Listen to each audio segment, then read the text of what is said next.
In 1997, Stayner was hired as a handyman at the Cedar Lodge Motel in El Portal, California, just outside Highway 140 entrance to Yosemite National Park. Between February... I don't know. What is so funny? I don't know. Between February... What the fuck was that laugh, dude? That was the weirdest laugh I've ever heard. Okay.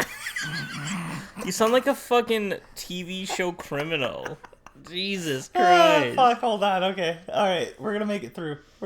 This might be worth keeping in. Well, it is called, what's our podcast called? True Crime Case Race. Yeah, Case Race. Well, I'm winning the case race because I'm a couple drinks deep.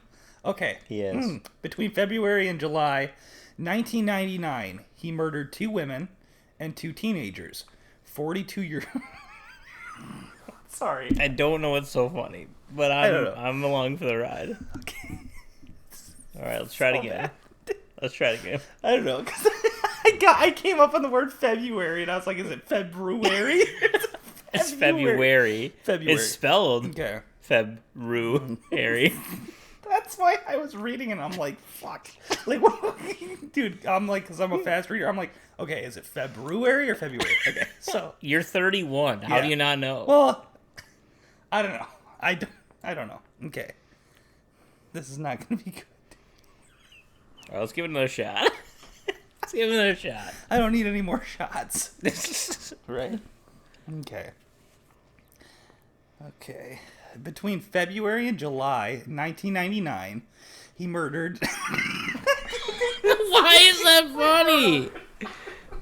Give it to me. It's like I'm trying to be so serious. I'm trying to be so serious. And it's not... Okay, alright. Alright. Dude, I'm literally going to hell. I'm crying. Alright, sorry guys. I'm gonna go, alright? Okay. In 1997, Stayner was hired as a handyman at the Cedar Lodge Motel in El Portal, California, just outside Highway 140 entrance to Yosemite National Park. Between February and July 1999, he murdered 2 women and 2 teenagers. Let's see here.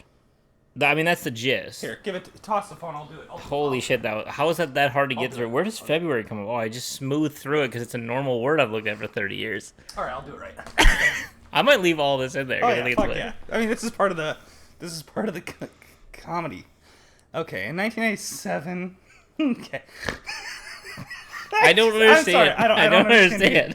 Okay, in 1997, Stayner was hired as a handyman at the Cedar Lodge Motel in El Portal, California. I can't do this shit.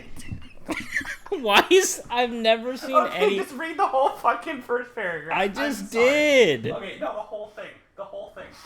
Oh my god. Sorry. Alright. Okay, we got it.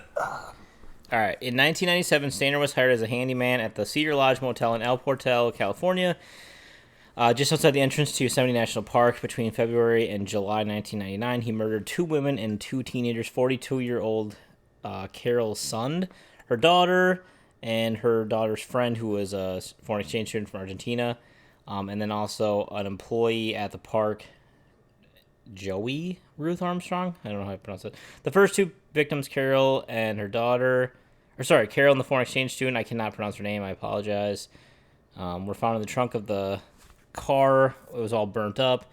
The bodies were burned beyond recognition, and then, basically he wrote a note, gave the note to employees of the location of Carol's daughter, Julie, saying we had fun with this one. Right, yep.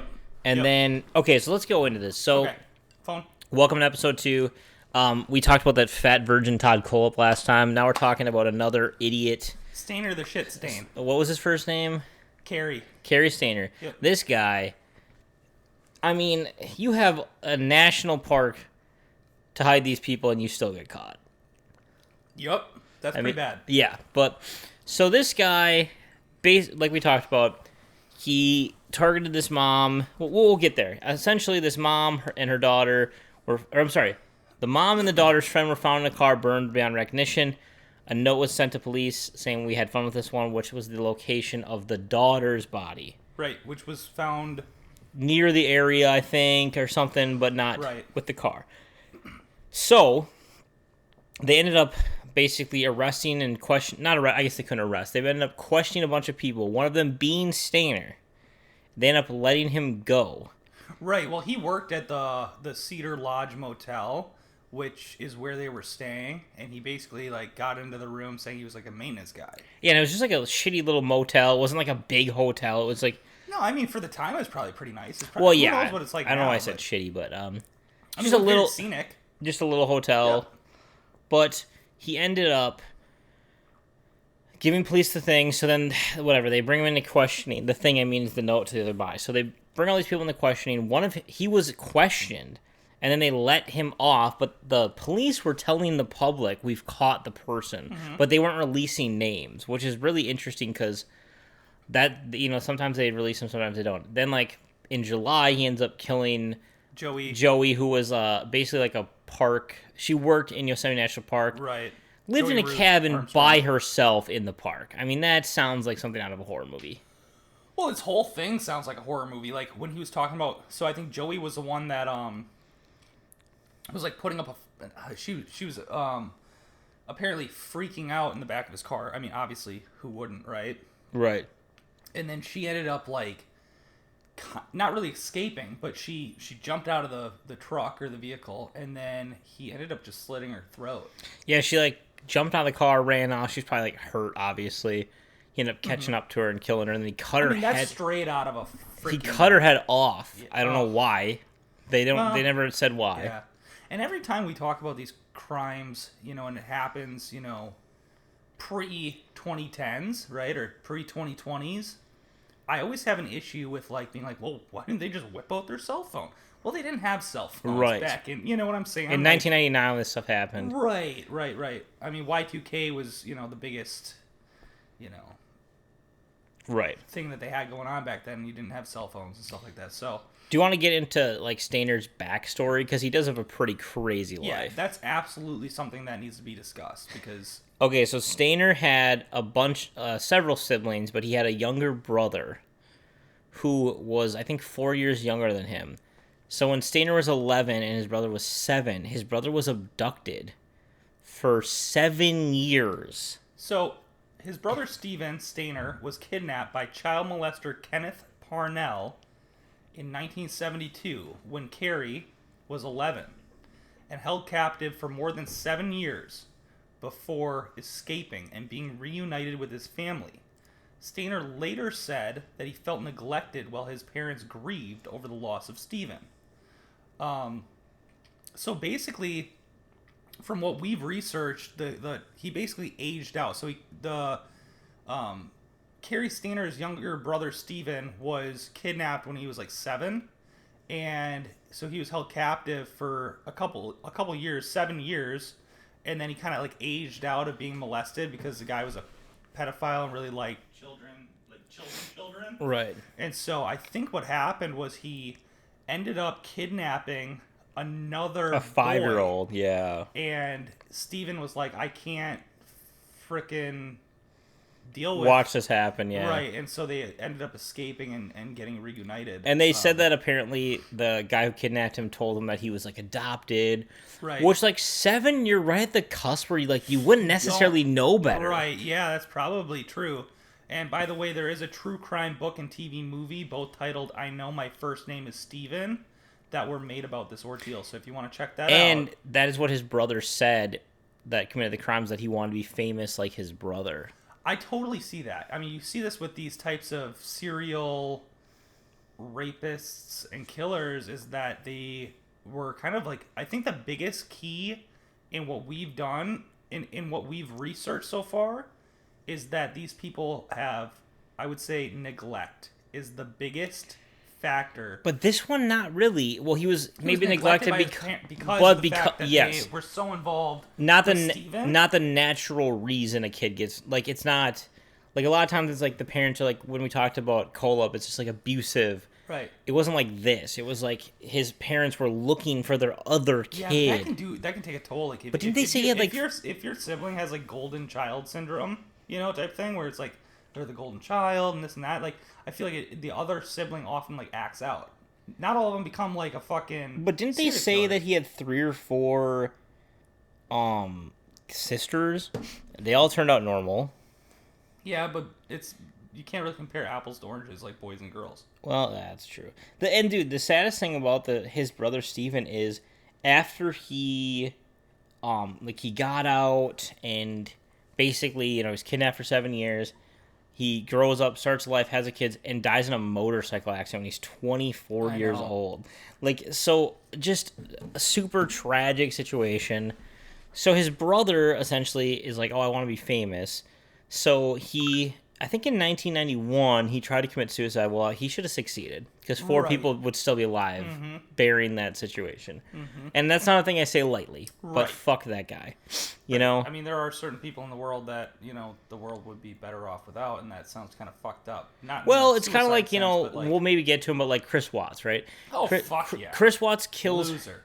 kills his wife, and then for whatever reason kills his kids. That's just beyond. It's like, do even- us all a favor and just end kill it. yourself, Yeah, yeah. like it. And again, I do not Shouldn't take say- that yeah. shit lightly. Right. Like, this is different. We're not talking about somebody who like needs Has help. We're mental- talking about somebody who is a menace to society and would later kill people. So he ends up killing. Okay, so he Well, ends up. if you listen to a lot of parents of like serial killers or like mass murderers, especially, with the exception of somebody like Sue Klebold, who's I don't know what her views are as of lately, but she's a nut job. She's one of the Columbine moms. Oh yeah. We'll do a whole smackdown on her ass on a different episode because she's delusional. But a lot of parents say, I wish my son or daughter was never born if they were doing a school shooting or something like that. Yeah, But we think roughly our first 10 or so episodes are going to be kind of about like serial killers, and then we'll kind of branch off veer of that. off into like Yep. Kidnappers or rapists. Which, or, do you know what actually defines a serial killer? I had to look this up. You probably don't know the victims. Nope, Right? somebody who's killed more than 3 people. Really? So this guy clocked it by 1 because he killed 4 people. We were just kind of looking for something to talk about because there's so much. There's expansive. Oh, and we are going to cover so much. We Yeah. got to get ourselves organized and stuff. Obviously, we're excited for you guys to kind of be with us along the way. Do you but- think that this guy wanted to get caught? I almost get that vibe because No, I don't. Why do you think that?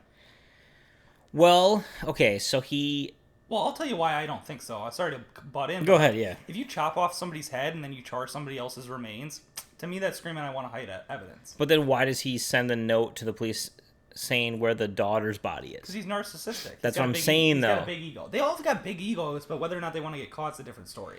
His is weird though because he had a national park. I mean, I hate to say this, but if he would have Some of these people are stupid. if he would have driven the first 3 victims out to the middle of the woods and buried them, they would have never ever been found. Or a bear or a wolf or something would have dug them up and it never would have mattered. Right.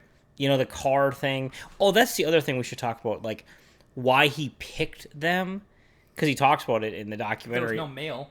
Yeah, so he didn't all he knew is that he wanted to kill somebody. That's basically all he knew. Sure. And essentially he basically saw this mom with her daughter and her daughter's friend and said, oh, there's no male. Which is crazy because the dad is in the documentary talking when they're first missing. He's talking about how he wants them to come home. And he's not an intimidating looking guy at all. But it kind of sounds like if he would have just been there, he wouldn't have went for it. That's probably true, and that probably sticks with him forever. Exactly. Like he And, probably thinks about that all the time. The daughter's friend who is from Argentina. You have to feel for that family because they're 4,000. What Well, is that? that's- A couple thousand that's- miles away. That's an absolute worst fear. It's like Yeah. they want their daughter's going to a different country and they're afraid. And she's going to go to Yosemite National Park, this beautiful should be a area. This Perfect beautiful time, area. and then all of a sudden you don't hear from her ever again. And it just kind of goes to show this thing we talked about before, unfortunately, that, I don't think, yes, if you live in a big city or if you live in a more popular area, the chance of running into somebody who's crazy are higher, but they exist everywhere. Oh, they exist. I mean- Well, for instance, I'll tell you guys this. This is a total sidebar. In my city, which is like a couple thousand people, 10,000 people, there was a guy that just tried to kidnap 3 or 4 women. Literally at the company next to the business that I run. And it's just insane. It's like, what is wrong with these people? And he had, and the dude that did that in my community had a background to this. He's already had shit like this. Like, how many times does it take to put these types of people away? Yeah, I mean, that's actually a really good question. Because a lot of times, yeah, like you hear this. Even Kohlhepp. Well, yeah, you hear it's like they have failed kidnappings or failed, and they never get reported or they can't figure it out. Or fuck? Yeah, it's insane. In this case, something that was interesting, we were talking about like crazy people or whatever. Like, he basically said he tried to get into the room to fix something, and the mom wouldn't let him, which is interesting because I know me personally. Sometimes I think I trust people too much. I agree, and I think it's different when you're a woman. Don't get me wrong; like they have a different guard, and they should honestly because women should need to have that guard up because there's no reason for people to be in your space. Yep. And in all fairness, yes, normally a handyman could come to your hotel room and fix something in your hotel. It's like a 24-hour notice. I mean, maybe back then it probably wasn't. Right. Oh, it's raining really hard. The one thing for me that kind of struck me as odd about this whole thing was like he murdered them in the hotel room. That was crazy. I did not think when we were watching this, I did not think that's how it went down at all. I didn't think so either, and to hear that was kind of like, did nobody else fucking hear that? Or yeah, he killed the mom in the hotel room, I think, the exchange student, and then put them in the trunk, drove out to the forest, and then the daughter was still alive, and he killed the daughter out in the national park. Jesus. Which is crazy because, like, how does that happen at a motel? But he did say they were the only car in the parking lot, so no one else was around. And that is a very, like, less populated area. I mean, you and I have driven through Wyoming. Yeah, we've it's driven like, through. There's, a lot of states. You know, there's places in Wyoming where it's like no one would hear anything. Oh, for miles. You know, so it is crazy. I don't know. This one's weird though because, you know, the Kolb one was like all these crazy twists and turns. This one's more of just a pretty straightforward, and it's a short time span too. Yes, right. It is. I mean, it's 6-7 months.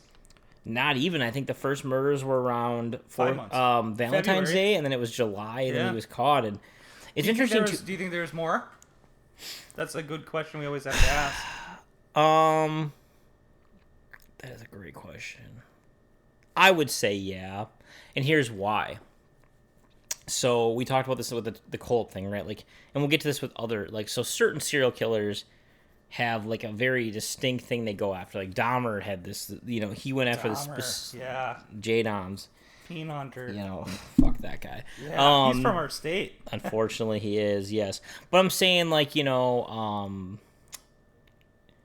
like the BTK killer kind of went for all the same. The Green River killer kind of went for, like, prostitutes, right? Well, with this guy, he basically seemed to just go for people that were vulnerable. Kind of like Kolb. Typical, though. Right, but I'm saying I have a hard time believing between the first one. Okay, great point.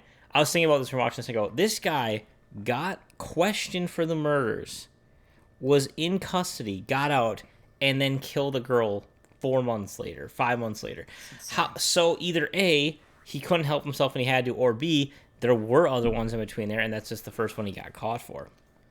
Because the thing about that guy is, like, hikers and stuff, people who are from out of state, he could have picked off a lot of people if he really wanted to. Oh, yeah. I don't know. It all depends on who's looking for you, right? That's the thing. That's the thing. You would think, you know, like, people are going to look for a mom and 2 kids, right? Or maybe he was thinking maybe the dad's not in the picture. Well, and they were looked after, but then the girl that worked there, she worked in the park, so her car being there, whatever situation it may be, isn't as weird as the family visiting. Yeah, this guy was an idiot. I mean, he literally was questioned for murder, and then 4 months later, 5 months later, pulled another one. And didn't even really seem to, like... Once they arrested him, he just admitted it all. One of my really good friends is actually from Merced, where this guy was born. Oh, yeah. Yeah, I bet he's never even heard of the guy. But, yeah, I mean... Merced is a super small town. But dude, it's not super small. I mean, Merced's like 80,000 people, but like in comparison to California, Merced is a small town. Right. But dude, it's a farming town, you know. So I mean, the Unabomber lived in basically a shed in Montana for a long time. So I do think that those are the type of people that I feel like, if we're being honest, could have an insanely high body count for the simple fact that, like, they're in these remote areas. There's not a lot of people around. There's a shit ton of wilderness. You know, I'm not trying to be morbid, but like there's natural animals, wolves That's and shit exactly that are what I gonna was gonna come say. pick off Well, stuff. plus you don't know if they got eaten by a bear, like fell off a ledge. There's a lot of like, because the family thought, oh well, maybe they were in an accident, right? Right. So right off the get go, you're not thinking, huh? Well, they probably got fucking killed by a maintenance, a guy. No, they're who's- thinking, yeah, weird they're acts. thinking, oh, they got lost. They broke an ankle. They can't make it back. I mean, there's a lot of reasons why you get lost in a national park. Speaking of parks or like woods, I want to talk about this at some point. You and I've talked. We listened to this podcast about that area of upstate New York or New Hampshire where all these people go missing. Oh yeah, Wearing red coats. Like there are these little pockets of the world that don't make sense. And I'm not saying that about Yosemite, obviously. I'm just saying in general, I do think there's something to be said there. National parks has like so many missing people. Have Oh, you yeah. ever heard about that? Well, yeah, because they're huge. I mean, What like, do you think it's for? well, I think. Why do you think that happens? Why do I think people go missing in national parks? Yeah. I think people underestimate what they're going into. You really think that that's what it is? You don't Okay. think it has to do with people being like abducted in national parks because it's such a fucking vulnerable area? Well, it could be, but like for example, okay, guess how big? Here's what it says. Guess right how big here. Yellowstone National Park is? According to how big? It's 3,500 square miles. Wow, that's big. Yeah. So according to Daily Dot, it says within the legality of national parks, they don't legally have to report missing people. So if somebody goes missing in that national park, the national park itself legally does not have to report that person is missing. So it's really up to the family members. It says a bunch of TikTokers right now are pretty much freaking out over missing people at national parks, which maybe that will bring up a whole new episode of missing people at national parks, because this is diving deeper than just this episode, dude. Well, I'll give you an example. I was talking to a guy at work the other day who is going on a hunting trip. All these national park people that are missing. Dude, look at this. Missing. How are there this many people missing from national parks? Well, think about that. Yellowstone is 3,500 square miles. That's a massive amount of area where there could be, people living in there, like things in there that just they don't get reported. And I was talking to a guy at work the other day about he's going hunting in Montana with his son who's like our age. Mm-hmm. And he's telling me he's like, you literally park your car and you hike like all day into where you camp. And he was basically telling me, he's like, yeah, I'm a little nervous. Like, there's grizzlies out there. There's wolves out there. Like, there are things out there that, like, they're not necessarily, they're not after humans, but, like, things do happen. Like, I do think people get too close to, like, a grizzly bear or something. Or, like, I think things happen like that. Yeah, but you think if you're going to a national park, you'd have some self-defense. Well, yeah, you're bringing, like, well, here's what's fucking crazy. Apparently, so you can't, you used to be able to hunt grizzly bears. You can't anymore, right? Now they say if you shoot a grizzly bear, it's like insanely like, or fine. Yeah, which is like, well, let's say you. So if you're but there's different, right. You can't just shoot a grizzly bear if it charged your tent. Yeah. But they have this like spray. I guess it's almost like a fire extinguisher that you spray and like the scent scares them off. But yeah, that might be something to talk about because that is interesting because. I mean, we forget, like, as somebody who lives in, like, a major U.S. city, like, you forget that there are pockets of the United States that, like, no one's in. I mean, that place we went through in New Mexico to Arizona, I mean, you're telling me people don't go missing over there? Dude. I mean... Yeah, we, a couple times I take this one back road, which is a couple hours long, when I drive down it's like California. not the way you get into Arizona. Yeah, it's like weird... Yeah, but I do it. And it is a national park, isn't it? Or a state park or something? I can't remember, but I think it is, and I basically fill up with gasoline and water, and say, hey, we're going to get through this. And it's stupid on my end, but I want to cut some hours off my trek. But, it's been a while since I've been to Cali. But anyways. We should specify more about it. It's like this. It's basically like I don't even know how to explain it. It's literally like you can see snow-capped mountains, but it's a desert. Yeah. But there are literally like there's like wolves and or not wolves, sorry, there's elk there, and it's like this super weird, I don't know how to explain it. And you were telling me before we went in there, you're like, hey, we should like gas up, you know, this place is kind of I believe it's kinda, like the kind of crazy. I think it's called Gila National Forest, like Gila Bend or whatever. That area, or like I know where Sholo is. Like I got friends that used to live there. That's where it is. It's like yeah, it's in National Forest right there, like Apache Sitgreaves National Forest. Like there's a back road in there that I take, and it's just absolutely insane. I mean, we're a little off topic, but Yeah, no, I mean, I guess back to the guy from earlier. Just this case is different because it's like almost so straightforward. It's is like, the killer still alive? yeah, he's on death row and he hasn't been sentenced yet. Wow. So which it's so weird. Like, why does it take people so long to go to death row? I don't know. Because you hear about that all the time. Like, they Yeah. sit on death row for literally 20 years.